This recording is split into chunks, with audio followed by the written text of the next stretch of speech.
तो फिर से एक बार आप लोगों को स्वागत है जेपीएससी विद अमन की क्लास में। यह क्लास सेमेस्टर 4 वाले स्टूडेंट के हेल्पफुल होंगे जिनका कोर पेपर 10 पॉलिटिकल साइंस है। आई होप यह क्लास आप लोगों को बहुत अच्छा लगेगा।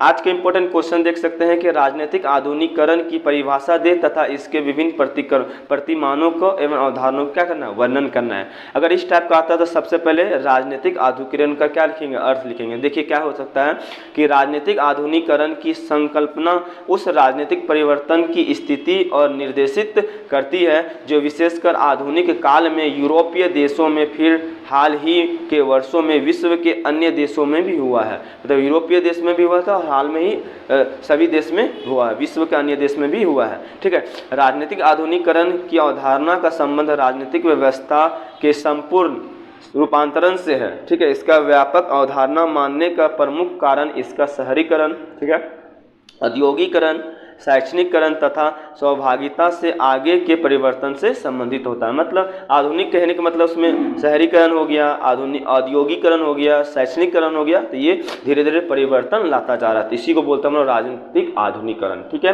अब देखते हैं राजनीतिक आधुनिकीकरण की परिभाषा कुछ विद्वानों ने भी किए हैं। चलिए देखते हैं। तो कॉलमैन के शब्द में, कॉलमैन विद्वान वो क्या कहते हैं, देखिए कि राजनीतिक आधुनिकीकरण एक ऐसे संस्थागत ढांचे को विकास है जो पर्याप्त लचीला और शक्तिशाली होता है। इसके अनुसार क्या होता है, ये लचीला और शक्तिशाली होता है। नेक्स्ट विद्वान देखिए काउल वेलच के अनुसार ये क्या कहते हैं कि आधुनिकीकरण एक प्रक्रिया है जो साधनों के विवेकपूर्ण प्रयोग पर आधारित होती है। क्या होती है, विवेकपूर्ण प्रयोग पर आधारित होती है और आधुनिक समाज की स्थापना के उद्देश्य से मुक्ति होती है। मतलब इसमें आधुनिक नहीं होती है। ठीक है, और टी.एच. आमंड और जी.वी. पॉवेल के अनुसार ये क्या कहते हैं कि राजनीतिक सामाजिक आर्थिक परिवर्तन से अनिवार्य रूप से संबंधित है और राजनीतिक आधुनिकीकरण के परिप्रेक्ष्य में निम्नलिखित बातें आती है। तो कौन कौन सी बातें आते हैं कि किसी राजनीतिक व्यवस्था की क्षमता को इसलिए आगे बढ़ाना कि उसके द्वारा समाज के संसाधनों की वृद्धि की जा सके, फलस्वरूप राजनीतिक प्रशासन में कुशलता आ सके। ठीक है, नेक्स्ट पॉइंट देख सकते हैं कि नई समस्याओं को हल करने हेतु सामाजिक क्रिया को आवश्यकताओं में वृद्धि करना है। क्रियाओं को क्या करना, आवश्यकताओं में वृद्धि करना है। ठीक है, तो इस प्रकार हम कह सकते हैं कि राजनीतिक आधुनिकीकरण राजनीतिक विकास से ही अधिक व्यापक अवधारणा है। ठीक है, हर उचित मांग को स्वीकार करने के साथ उसे पूरा करने और सुनिश्चित मांगों को दृढ़ता से ठुकराया देने की क्षमता रखने वाली राजनीतिक व्यवस्था को ही राजनीतिक दृष्टि से आधुनिक व्यवस्था कहा जा सकता है। ठीक है, आधुनिक व्यवस्था से कहा जा सकता है। अब हम लोग देखेंगे राजनीतिक आधुनिकीकरण की प्रतिमान क्या होता है। देखिए एडवर्ड सिलस द्वास राजनीतिक आधुनिकीकरण के 5 प्रतिमान बताए हैं। उनमें से अपने लेख पॉलिटिकल मॉडर्निज्म में इनका वर्णन किया है। पॉलिटिकल मॉडर्निज्म में इसका वर्णन किया है जो निम्न है। पहला है राजनीतिक लोकतंत्र, दूसरा अभिभावक लोकतंत्र, आधुनिकीकरणशील गुटतंत्र और सर्वाधिकारी गुटतंत्र, पांचवा है परंपरागत गुटतंत्र। सबसे पहले हम लोग देखेंगे राजनीतिक लोकतंत्र। राजनीतिक लोकतंत्र में क्या होता है, देखिए सीलस के अनुसार राजनीतिक आधुनिकीकरण का यह प्रतिमा व्यवस्थाओं की आधुनिकता के स्तर पर पहुंचाने का संकेतक है ना, और इसकी उसमें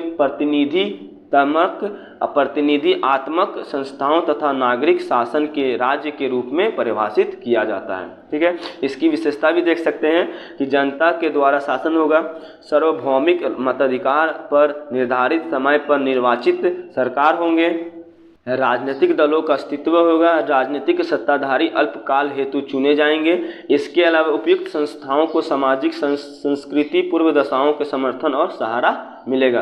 अब देखते हैं हम लोग अभिभावक लोकतंत्र। इसमें क्या होता है कि अभिभावक और राजनीतिक लोकतंत्र में प्रमुख अंतर यह है कि अभिभावक लोकतंत्र में राजनीतिक लोकतंत्र की संरचनात्मक व्यवस्था व्यवहारिक रूप से सक्रिय नहीं होती। क्या होती, व्यवहारिक रूप से सक्रिय नहीं होती है और लोकतंत्र की प्रक्रियाओं में आस्था रखते हुए कुछ लोगों लोकतंत्र के रक्षक अभिभावक बन जाते हैं। ठीक है, तथा व्यवस्थापिक का व दलों की शक्ति को सीमित करके कार्यपालिका की शक्तियों का केंद्र कर लेते हैं, जिससे देश में राजनीतिक लोकतंत्र की स्थापना की जा सके, राजनीतिक लोकतंत्र की स्थापना की जा सके। अब देखते हैं हम लोग आधुनिकीकरणशील की गुटतंत्र। ये क्या होता है कि कई बार लोकतांत्रिक रचनाएं संरचनाएं आधुनिकीकरण की मार्ग में बाधा बनने लगता है। क्या लगता है? बाधा बनने लगता है।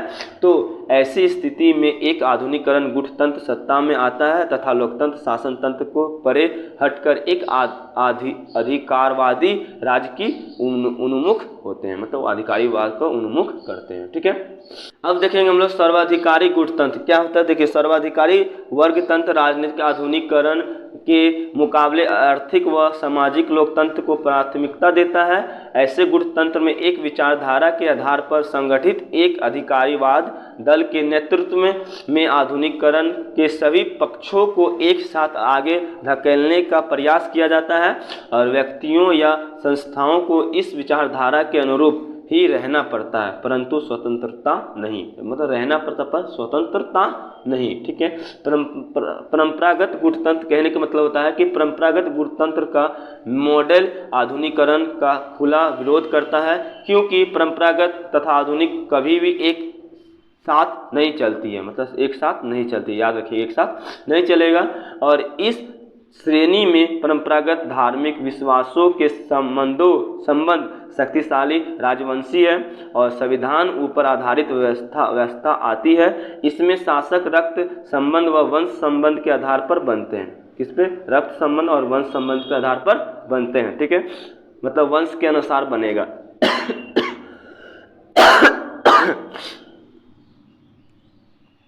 ना कि योग्यता के आधार पर, योग्यता के आधार पर नहीं बनता। ठीक है, नियम कानून परंपरागत होते हैं जो एक वर्ग द्वारा बनाए जाते हैं तथा नागरिकों इस व्यवस्था में सेवाएं बहुत कम पड़ती है। ठीक है, कर्ज के रूप में कहा जाए तो एडवर्ड सिल की मान्यता की प्रायः सभी व्यवस्था कम या ज़्यादा मात्रा में राजनीतिक आधुनिकीकरण की ओर उन्मुख है और राजनीतिक लोकतंत्र का प्रतिमान ही राजनीतिक व्यवस्थाओं के आधुनिकता का पहचानने का संकेत है। इस प्रकार से आप आंसर को एंड कर सकते हैं। अगर आंसर आप लोगों को पसंद आया होगा तो दोस्तों में शेयर कीजिए। अगर आप लोगों को फ्री में PDF चाहिए तो टेलीग्राम पर चाहिए और वहाँ पर JPSC विद अमन को सर्च कीजिए, आप लोगों को मिल जाएगा। फिर मिलता है नेक्स्ट क्लास में, तब तक के लिए बाय बाय।